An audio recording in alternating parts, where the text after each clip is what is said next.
Welcome one and all to episode 30 of Pocket Edition, our Nintendo Direct special, fresh off the E3 presses. Today I'm joined by, again, returning Joe and Count. How are you guys? I don't even know why I'm asking you 10 seconds ago. Kill him. Let me go. This is it, Count. Once we do this one little video, you're done for a year. No, because I'm going to have It's to done. do a fucking post-E3 news video later. Okay, when are you doing Max? When are you grilling Max about his When am I E3 doing Max, attendance? you say? Well, Yeah, Alex tell will us be that jealous. too. Have you asked Max? That's the I- question. I might be this week. No, it won't be this week. It'll be next week at this point, because I believe today's the Wednesday. Tomorrow's when we normally record, and Max is still there for the rest of the week. So E3 is not done. It seems to be done, but it's not done. Just all the conferences are done. So Max, being a high-flying press member, has to hang around for a few more days and get all his own goss and interviews done.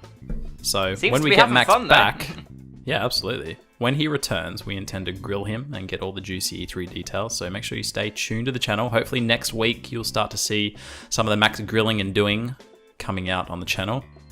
But guys, we're here to talk about Nintendo. So, as per usual, and like we've done in the last two Pocket Edition episodes, what were your highlights from the Nintendo Direct, if you have any at all? And what are your overall thoughts? Do you think they brought the goods this year? So, who would like to take it away first? There was one thing that I quite liked. Specifically, one thing that I'm going to point out. Was it the Pokeball peripheral? I've already acknowledged that I like and really want that. This is a different thing. It's in Mario Party, the new Mario Party game that they're bringing out. They did one specific thing they just glossed over that I thought was really cool. They had them all on a table in a cafe or something. They had two separate switches. Yeah. And one of the mini games, you connected the two switches up together. I was blown away by that. I was blown like, away. how have you just glossed over that? That's a really cool feature. And you've just gone, yeah, whatever, that's the thing. Yeah, how does that work? Like, I knew switches could kind of have near-field communication, right? But could you get like 6 of them to cooperate with each other and have a big game board or something? I don't know how many you could connect, but that's cool. I know how it works, though. The two machines are connected together. And the way you do it, you could just theoretically have a hole in one, a hole in the other, not have them anywhere near each other, and it'll still connect them. Right. But the way they actually demonstrate is if you put them close together and you swipe across both the screens and it goes, that's where you want the holes on the both devices go, that's where you want the hole. And because you happen to have them close together, that makes it quite easy to just see it and have it line up. Yeah. Interesting. I thought it was cool. It's neat. I like it how Nintendo, it's nothing new. Like, Nintendo's been doing this kind of shit for ages. Like, the Game Boys could, like, link up and you could trade Pokemon and shit. So oh, yeah, they've always it's had just this sort of linking up feature. That's just a particularly cool kind of that now connectivity. impacting gameplay. Yeah, that's yeah, really exactly. cool. I really like that too. And I do love that Pokeball, even though I'm not going to get it. I'll probably get one They've for my also kids. they also showcase quite a lot of the indies that are either coming or going to be on Switch, such as Overcooked 2, which I'm excited for, and Hollow Knight's out on Switch Hollow now. Knight. Yes. Right now, I think. It is, So, yeah. hell yeah. It's I want slightly that. more expensive I've not played it yet. than on console. But it is the definitive edition, right? You get everything. I think so, that's yeah, something. yeah. One cool thing as well that I'm really looking forward to, they didn't show enough for, was Octopath Traveler. I want that they game didn't do so that bad. for very long, did they? It was really short. And it's Yeah, they just go, hey, this is coming. And I was like, July 13th. And in previous directs, they actually demoed it. Like, you would think they'd demo it rather than spending Maybe they 20 just fucking couldn't. minutes Maybe on they Smash just didn't want to Brothers. repeat themselves. But the game looks so good. The art style is really interesting, isn't it? It's like that kind of beautiful. weird pop-up book, I like, but in love video game it. I form. really cannot wait to play that. Yeah, that's going to be cool. Count, any more highlights? I mean, I know you've pretty much exhausted all of Nintendo's content, bar Smash Brothers. I mean, as much as we'll get onto this, they talked about Smash for too long. I'm looking forward to playing some Smash, Absolutely, and the fact they're having yeah. every character that's ever been in it come back and be in it is great. Again, though, they talked about it for too long, and we'll get onto that. Or not. You just might just give it a miss. 20 minutes of Smash. What else do you want to know? Yeah, just do it as a sort of revenge. They talked about it for too long, so we're just going to ignore it. Yeah, we're not going to say a word. All right, Joe. What hit me with it? Not so much for me, but I was quite pleased that they're going to have Pokemon Let's Go Pikachu and Eevee, although we knew about that prior, and the Pokeball Plus again. My boy's going to love that, so I'm happy if he's cool, happy. Isn't it? You know, so that was good. And the fact that you can transfer Pokemon from Pokemon Go to the game as well, apparently, or I don't know exactly how that's going to work, but that looked interesting. Yeah, That's exactly how it's going to work. Yeah, that is literally how it's going to work. Yeah, not so much for me, but my kid's going to enjoy it. I mean, he's played Pokemon Go for ages. He's kind of lost a little bit of interest in it recently because he's discovered Fortnite. So he's been playing a lot of that. Which is also now out on Switch. Exactly. So he's going to be well pleased about that. Although apparently somebody was saying that accounts can't be brought over from other systems. So he might be a bit annoyed about that. But if you played it on PS4, Sony fuck with it so you can't play it on Switch. Oh, lovely. Wow. That's nice of them. Yeah, Thank because you, Sony hate Sony. cross-platform. If you play on PC, you can play with the same account on Switch. If you play on PC, you can play with the same account on PS4 because that's the only platform that PS4 seem to even care about doing crossplay with. But if you have used that account on a PS4, it will not let you use that account on the Switch. Oh, well, that's just rubbish. That's just utterly ridiculous. You've got your next video. Yeah, I just... why is Sony doing stuff like that? It's just petty. You know, Because they're ahead in the console race, so they feel they don't have to give a fuck. Yeah, well, it's going to come back and bite them on the arse. Oh, it is. It absolutely will eventually. I mean, we've spoken about this before, but I mean, my theory on this is it plays kind of into Microsoft's hand a little bit. Embracing I crossplay. remember we discussed this once before. You know, Microsoft are building like a huge ecosystem of platforms where they're going full bore, you know, cross communication and cross gaming, and I just don't think Sony want to be a part of whatever Microsoft is doing and strengthening that. You know, if they go next generation and they blow everybody out of the water again, then maybe they'll stick to their guns. But if Microsoft start coming back at them next gen, and it's going to have to be next gen, then they're going to have a rethink. But anyway, we're getting off topic, aren't we? So, yeah, we are. Yeah. Well, I was just going to say, highlight-wise, there was one bit in it that struck me as... it was a highlight and a kind of low-light in a way, because I thought it was a highlight in the sense that they showed loads of games in this little montage at 14 minutes and 35 seconds in, I think it was. And they did this montage, and they went through a whole raft of games really rapidly. And it was like Starlink Arena of Valor, Minecraft, Sushi Striker, Mario Rabbids, Donkey Kong Adventure Pack, which, okay, that's an add-on. Pixark or something, Dragon Ball Fighters, Splatoon 2 extension, Captain Toad, Treasure Tracker, Crash Bandicoot, Insane Trilogy, Ninjala or something like that, Carcassonne, I can never pronounce that, FIFA, but we'll forget that. Ark Survival Evolved, I'm not bothered about, but it's just game after game. Wasteland 2, Director's Cut, Paladins, Dark Soldier Remastered, SNK Heroines, Tag Team Frenzy, Monster Hunter Generations, Ultimate, Wolfenstein 2, The New Colossus, Wolfenstein 2, I mean, we knew it was coming, but why didn't they mention that a bit more? The World Ends With You, Final Remix, Mega Man 11, Mario Tennis Aces. I hate I've heard so many good things about The World Ends With You, but I hate the controls on the DS because I'm left-handed and I can't do it properly. Oh, I seem to... Yeah, I'm a left-hander as well. Sometimes these things are annoying. They don't think about us, do they? Yeah. Microsoft, see, we need one of those controllers that they've done. Pads. Yeah, the special pad. Oh, did you see, though, in Microsoft's conference, they had a load of people playing Forza. One of them had that. Yeah, I did. One of them was using it. I thought, I was like, oh, that's so cool. I love that thing. I think that's a really amazing thing. It's something they did not have to do.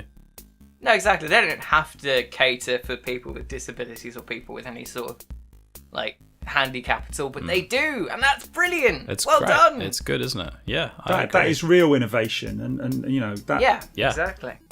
Yeah, so I don't know. I agree with you, Joe. They glossed over so many titles that I feel like they could have gone more in depth on, and then spent 25 minutes talking about fucking Smash Bros. Like, I enjoyed the first. I enjoyed the first few minutes of it, and then I was just like, oh wow, you're still going, and then they kept going. and kept going. Once I realized what they were doing, I was like, all right, I'm done. I watched the entire character roster, and then I was like, no, fast forward. I know they did the whole character roster. I was like, okay, well, that was a bit long, but, hopefully we'll have something else now. Then they listed every single change they've made to every character, and I was just like, oh, we just got a vid doc. Why have you done this, guys? This is not good stuff. The only people that care about that explicit detail and information are the people who play it as esports. Exactly. Not the general consumers. Like, show them a bit of fucking story out of the game, or like a couple of battles. Like, do a fucking sizzle reel like they did for every other game of Smash. It just doesn't make sense. But anyway, so moving on. That's Smash. They wasted way too much time on Smash. One thing I did love, and this is my biggest takeaway from the Direct, is Mario Party. I love Mario Party. I'm definitely going to get that because it's fucking awesome. Looks like fun. Another disappointment for the Direct was no Metroid Prime.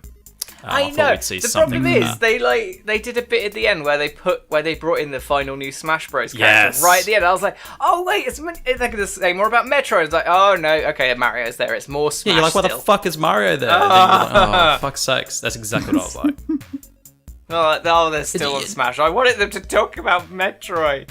The thing is, like, you can't drop, like, I don't know when they dropped it. It was months ago now. They dropped that teaser for Metroid Prime. They just dropped a title card and that was it. And you're like, well, I guess we're going to fucking see it at E3. I think it was last E3, like right at the end, and they've just not said anything about it this year. Why? Why would you tease it and not reveal it? They've fucked up the natural progression of, like, how you hype and reveal a game. Who else but Nintendo? Yeah, I mean, overall, it was fine. It was like every other Nintendo Direct, bar we got, people finally got their Smash. It was cool. We got a Mario Party, so they're delivering their, kind of two big staples for the upcoming next year. Mario Party, Smash, and we got a bunch of smaller titles.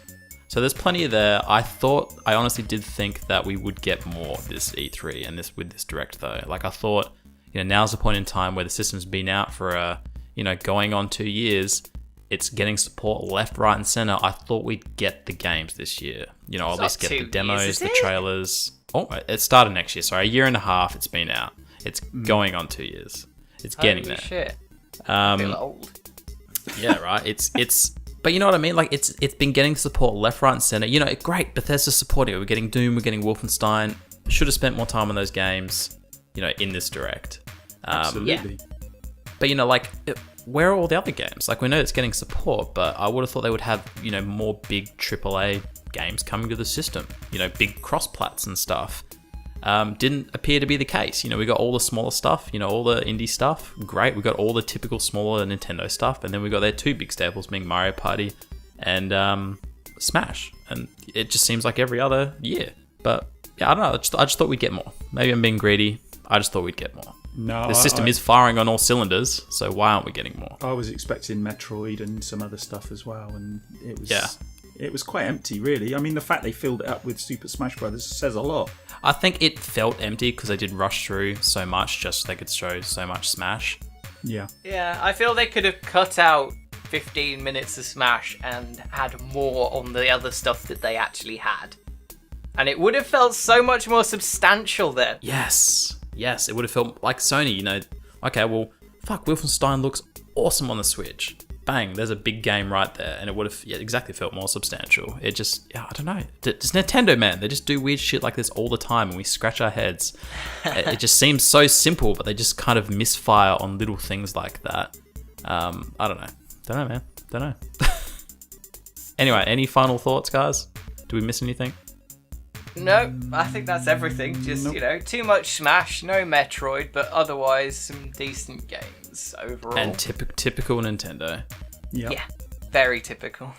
Very odd. What was something interesting to note, though, is no 3DS, to the best of my knowledge. Nothing at all, was there? No. I think, while they said that console's not dead, I think they're just sort of quietly phasing it out. Yeah, which is, I think, is good. That's fine. It's still going to get support. It's still going to get some releases, but they're not pouring money and attention into it anymore. It's just they're going to let it slowly fizzle out, and I think that's the way you do it. You don't just all of a sudden cease all production and everything. Yeah. But at the same time, having said that, I remember when they did say they were going to continue to release, I think it was the original mini NES, and they're like, no, we have every intention to keep manufacturing these and releasing them, and then they just stopped all of a sudden. And then they did that with the Wii U as well. Yeah. But that's interesting, so though, you just never know. You said about Sony with no hardware. There was nothing hardware related in the Nintendo either. No, apart from the even Pokeball Microsoft. Plus. Yeah. Even Microsoft. None of the expectations about perhaps maybe a mini Switch or a new dock. I suspect any hardware revisions, because the system is, I checked, it's 15 months old. I suspect any hardware revisions will come next year. Yeah, I agree. Absolutely. And Nintendo won't talk about them as well, unless they won't talk about basic hardware revisions. They'll just shuffle them into stores, unless it's a big deal, like they're increasing the screen resolution or doing an XL or something like that. Something they can actually sell. Otherwise, they'll just mention it quietly and be like, hey, this is a thing that's going to be on the new Switches from now on. Yeah. Yep. I think stock standard Nintendo stuff, great. We got to see some new stuff, and yeah, that's about it. It didn't feel like an E3 Direct. No. Oh, well. All right, guys. Again, as per usual, let us know what you think down below. What were your takeaways from Nintendo's Direct and Nintendo overall, and where they're going with the system? We'll see you in the next episode of Pocket Edition, where I should hopefully be grilling Max on his E3 adventures. But until then, guys, have a good one.